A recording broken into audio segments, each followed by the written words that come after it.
Hay un agujero justo en medio de mi bancal. Dentro de ese agujero hay una tubería. Es simplemente una tubería de PVC blanca normal, que sobresale unos 10 centímetros del suelo, con una tapa de plástico barata encima.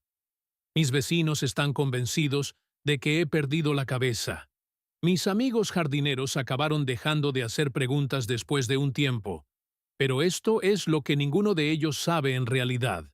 Esa tubería fea y anodina produce silenciosamente el fertilizante más caro de la tierra cada día, de forma totalmente gratuita, directamente en las raíces de mis plantas, sin que yo mueva un solo dedo, sin voltear montones de compost, sin cargar pesados sacos de fertilizante de la tienda, sin esparcidores, sin mediciones y sin horarios. Es solo una tubería en el suelo, y un sistema tan antiguo, tan elegante y tan brutalmente eficiente que la industria moderna de fertilizantes se ha pasado décadas asegurándose de que nunca oyeras hablar de él. Verás, la mayoría de la gente piensa que el compostaje requiere sacrificio. Sacrificas espacio para un gran contenedor en una esquina de tu jardín. Sacrificas tu olfato cada vez que abres la tapa. Sacrificas tu mañana de sábado volteando, mezclando y esperando. Y después de todo eso, todavía tienes que palearlo y llevarlo de vuelta a donde están realmente tus plantas. ¿Y si todo el sistema estuviera roto por diseño? ¿Y si alguien hubiera ideado una forma de dejar que la Tierra hiciera cada paso de forma invisible bajo el suelo en su propio tiempo? Eso es exactamente lo que hace esta tubería. Y una vez que te muestre la ciencia que explica por qué funciona, nunca volverás a mirar una bolsa de fertilizante de la misma manera. Esta no es una idea nueva. De hecho, es uno de los secretos agrícolas más antiguos del planeta y fue enterrado de forma bastante deliberada en algún momento a mediados del siglo XX. Los aztecas lo sabían.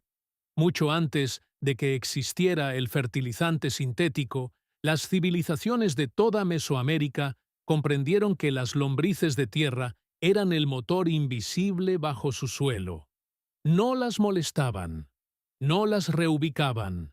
Construían sus sistemas de cultivo a su alrededor, dejando que los desechos orgánicos se descompusieran in situ bajo tierra, para que las lombrices pudieran hacer lo que las lombrices siempre han hecho. Luego, en la década de 1880, un científico inglés reservado y obsesivo pasó los últimos 40 años de su vida estudiando las lombrices de tierra.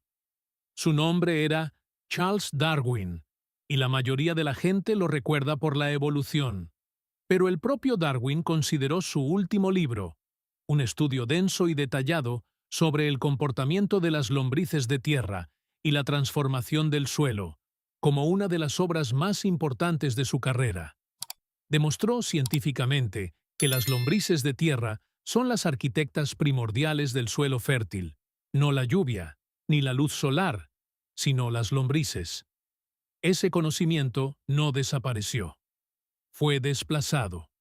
Después de la Segunda Guerra Mundial, las mismas plantas químicas que habían estado fabricando explosivos necesitaban un nuevo mercado. Se orientaron hacia los fertilizantes nitrogenados, y casi de la noche a la mañana, toda la conversación agrícola pasó de la biología del suelo a la química del suelo. De trabajar con sistemas vivos a reemplazarlos por otros sintéticos, la industria necesitaba que los agricultores, y finalmente los jardineros domésticos, creyeran que la fertilidad venía de una bolsa, no de la tierra. Así, la lombriz quedó en el olvido, no porque la ciencia estuviera equivocada, sino porque la ciencia resultaba inconveniente para la gente que necesitaba venderte algo cada temporada. Lo que Darwin demostró y lo que la industria ignoró es exactamente por qué funciona esa tubería en mi jardín. Y el mecanismo que hay detrás es más extraño y preciso de lo que la mayoría espera. Aquí es donde se pone interesante. Las lombrices de tierra no tienen ojos, no tienen oídos, pero tienen algo mucho más útil para lo que intentamos hacer. que es un sistema de detección química extraordinariamente sensible integrado en cada centímetro de su piel. Sienten el mundo casi por completo a través de la humedad y los gradientes químicos del suelo. Y una de las señales que más poderosamente las atrae es el olor de la materia orgánica en descomposición. Cuando echas una cáscara de plátano o un puñado de pozos de café en esa tubería de PVC y cierras la tapa, el proceso de descomposición comienza casi de inmediato. Los microbios descomponen el material, liberando compuestos volátiles específicos en el suelo circundante a través de cada agujero que perforaste en la tubería. Esos compuestos se difunden hacia el exterior a través de la humedad del suelo como una señal de transmisión invisible y lenta, y cada lombriz de tierra que esté al alcance recibe esa señal y empieza a moverse hacia ella. Esto no es un deambular aleatorio. Las investigaciones en biología del suelo han demostrado que las lombrices de tierra navegan hacia las fuentes de alimento con una precisión direccional sorprendente, siguiendo gradientes químicos a través del suelo de la misma manera que un tiburón sigue un rastro de olor a través del agua. La tubería se convierte en un punto de anclaje, una estación de alimentación permanente que atrae a las lombrices desde un radio que puede extenderse mucho más allá de los bordes de tu bancal. Entran por los agujeros perforados, se alimentan dentro de la cámara y luego hacen algo crítico. Se van.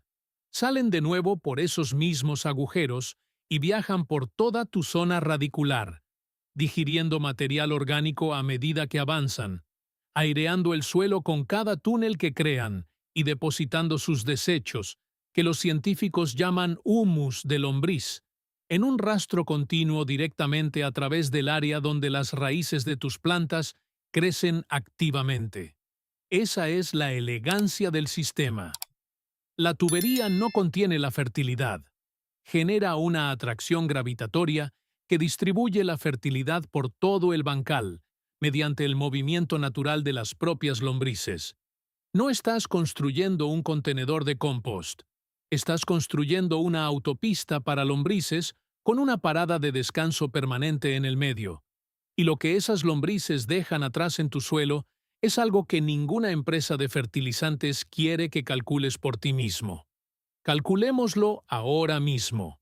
El humus de lombriz, el término técnico para los excrementos de lombriz, se vende por un precio de entre 15 y 30 dólares por una pequeña bolsa de 5 litros en la mayoría de los centros de jardinería.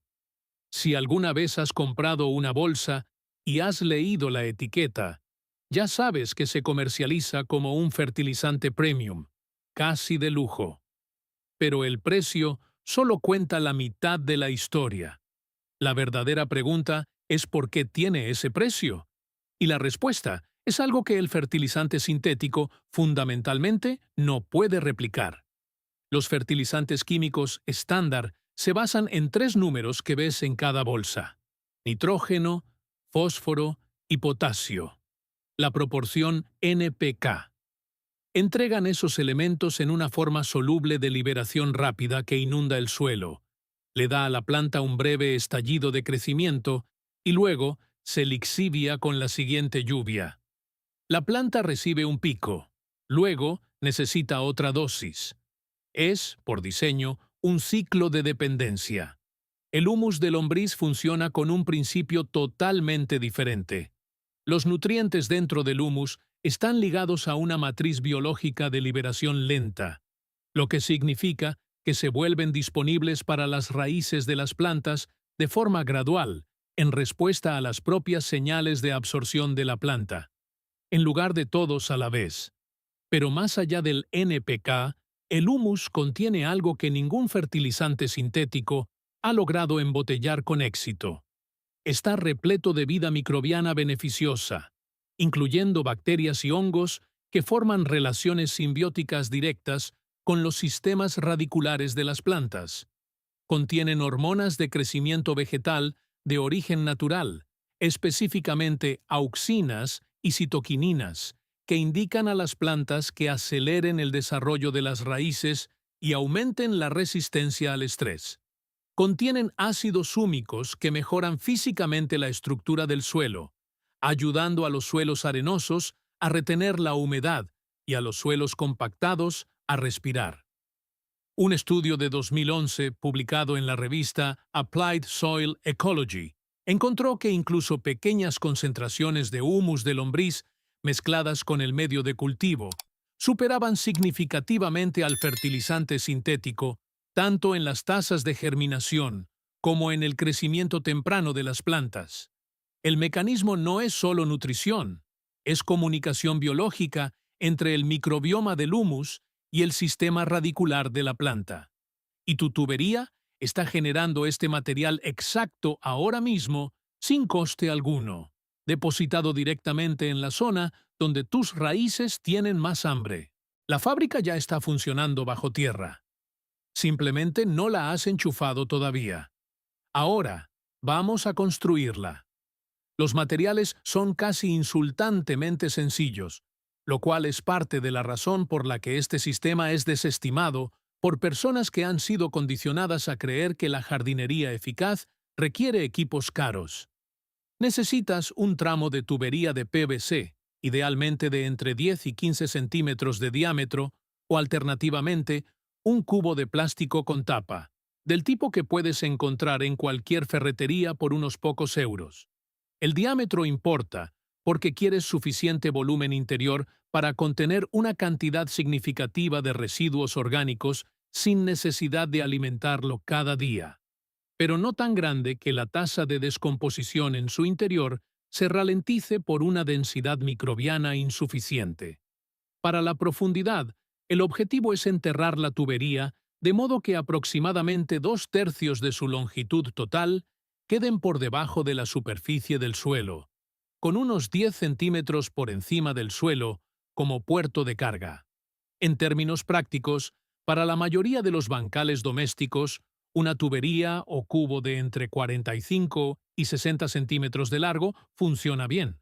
Eso sitúa el fondo de la cámara a una profundidad donde la humedad del suelo es más constante y la actividad de las lombrices es mayor, normalmente entre 25 y 40 centímetros hacia abajo, dependiendo de tu clima. Antes de enterrarla, perfora los agujeros. Utiliza un taladro estándar con una broca de 12 a 20 milímetros y cubre todos los 2/3 inferiores de la tubería con agujeros, espaciándolos aproximadamente de 5 a 7 centímetros en un patrón disperso por toda la circunferencia. No estás construyendo un filtro, estás construyendo un sistema de puertas. Y quieres tantos puntos de entrada y salida como sea posible para que las lombrices puedan moverse libremente en todas las direcciones. Cuantos más agujeros, más tráfico. Cuanto más tráfico, más amplia será la distribución de humus por tu bancal. Para la parte inferior de la tubería, tienes dos opciones. Puedes dejarla completamente abierta, lo que permite que las lombrices entren directamente desde abajo, y también permite que el líquido del material en descomposición drene de forma natural al suelo circundante, transportando nutrientes solubles con él.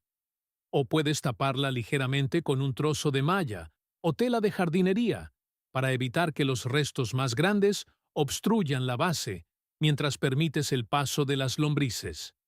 Ambos enfoques funcionan. El fondo abierto es más sencillo y ligeramente más eficaz para el movimiento de las lombrices. Coloca la tubería lo más cerca posible del centro de tu bancal según lo permita tu diseño. El objetivo es maximizar el radio de influencia para que las lombrices que viajan hacia afuera desde la cámara de alimentación pasen a través de las zonas radiculares de tantas plantas como sea posible antes de detenerse y depositar el humus. Una vez que esté en el suelo y la tapa esté puesta, la infraestructura está completa. Pero la forma en que la alimentes determina todo sobre lo bien que funcione. Alimentar la tubería es donde la mayoría de la gente o bien lo hace bien de inmediato, o desarrolla pequeños hábitos que socavan silenciosamente todo el sistema. La regla es más sencilla de lo que crees, pero el razonamiento detrás de ella importa lo suficiente como para explicarlo adecuadamente.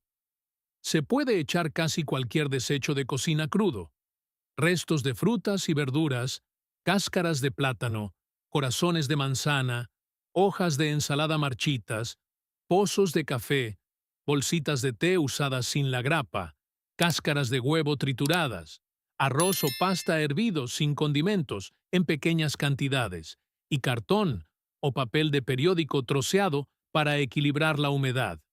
Estos son los aportes que se descomponen a un ritmo que las lombrices pueden rastrear y al que pueden responder, liberando esas señales químicas a través del suelo de forma lo suficientemente constante como para mantener a tu población de lombrices anclada cerca de la tubería.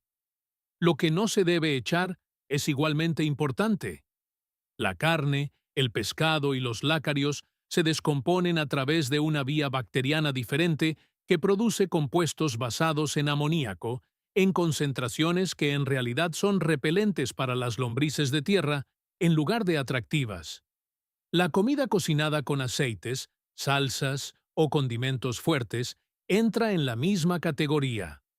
Las cáscaras de cítricos en grandes cantidades crean una acidez que altera el equilibrio microbiano dentro de la cámara. Y cualquier cosa tratada con pesticidas o herbicidas, incluyendo algunos restos de productos cultivados comercialmente, puede introducir residuos químicos que dañen a la misma población de lombrices que estás intentando cultivar. Mantén los aportes limpios, crudos y de origen vegetal, y el sistema se regulará solo. La frecuencia de alimentación es flexible. Cada 2 o 3 días es ideal para mantener una actividad de descomposición constante, pero el sistema tolera intervalos de una semana o más sin colapsar. Las lombrices que abandonen la cámara durante un periodo de inactividad regresarán cuando se reanude la actividad. La tubería es un elemento permanente de tu bancal, no una máquina que se rompa si te saltas un ciclo. Sabrás que el sistema está funcionando cuando empieces a ver cómo se acumula visiblemente humus de lombriz dentro de la cámara después de varias semanas. Cuando el suelo que rodea inmediatamente a la tubería se vuelva notablemente más oscuro y desmenuzable que el resto del bancal. Y cuando tus plantas más cercanas a la tubería empiecen a superar a todo lo demás en el jardín de formas que resulten difíciles de explicar a cualquiera que no haya visto esto antes. El error más común es sobrecargar la tubería más rápido de lo que la población microbiana del interior puede procesar el material.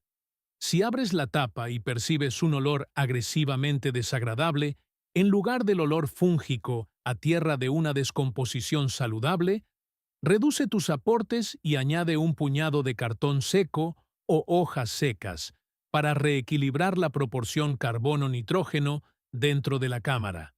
Todo lo que este sistema produce, lo produce silenciosamente bajo tierra sin pedirte nada, excepto los restos que ya estabas tirando. Y ese es exactamente el tipo de conocimiento que ciertas industrias siempre han preferido que nunca encontraras. Si has llegado hasta aquí, ahora sabes algo que la mayoría de las personas que llevan décadas haciendo jardinería todavía no saben. No porque sea complicado, no porque requiera habilidades especiales o herramientas caras, sino porque un sistema que convierte tus restos de cocina en el fertilizante más potente de la tierra, gratis y para siempre, usando nada más que biología que ha existido durante 500 millones de años, es genuinamente terrible para el modelo de negocio de cada empresa que te vende algo para cultivar tu comida. Esa es la verdadera razón por la que este conocimiento se mantiene en silencio. No es conspiración, es simplemente economía. Así que cuando compartas este vídeo, entiende que no me estás haciendo un favor a mí. Estás haciendo algo ligeramente subversivo. Estás poniendo información delante de alguien que probablemente ha estado comprando sacos de fertilizante cada temporada durante años sin cuestionarse nunca si los necesitaba. Cada persona que vea esto y construya una de estas tuberías es un cliente menos en ese ciclo. Si eso te parece algo de lo que vale la pena formar parte, suscríbete. No porque yo necesite los números, sino porque cada vídeo de este canal se basa en la misma premisa: que las herramientas más poderosas para cultivar tu propia comida ya han sido descubiertas. Son casi siempre gratuitas y casi nunca son las que te anuncian. Y en el próximo vídeo te voy a enseñar algo que hace que esta tubería parezca un calentamiento. Una técnica para reconstruir un suelo completamente muerto, compactado y sin vida en menos de 60 días, usando solo materiales que la mayoría de la gente tira. Sin labrar, sin enmiendas de una tienda. Solo biología funcionando como siempre se supuso que debía hacerlo. Ese no te lo quieres perder. Si esta revelación sobre el poder oculto de las lombrices de tierra ha cambiado tu forma de ver tu jardín, por favor suscríbete y dale a me gusta al vídeo. Estamos descubriendo la historia agrícola y los secretos biológicos que la industria intentó enterrar. Cultivemos juntos un futuro más autosuficiente. El próximo gran avance en el potencial de tu jardín será revelado muy pronto.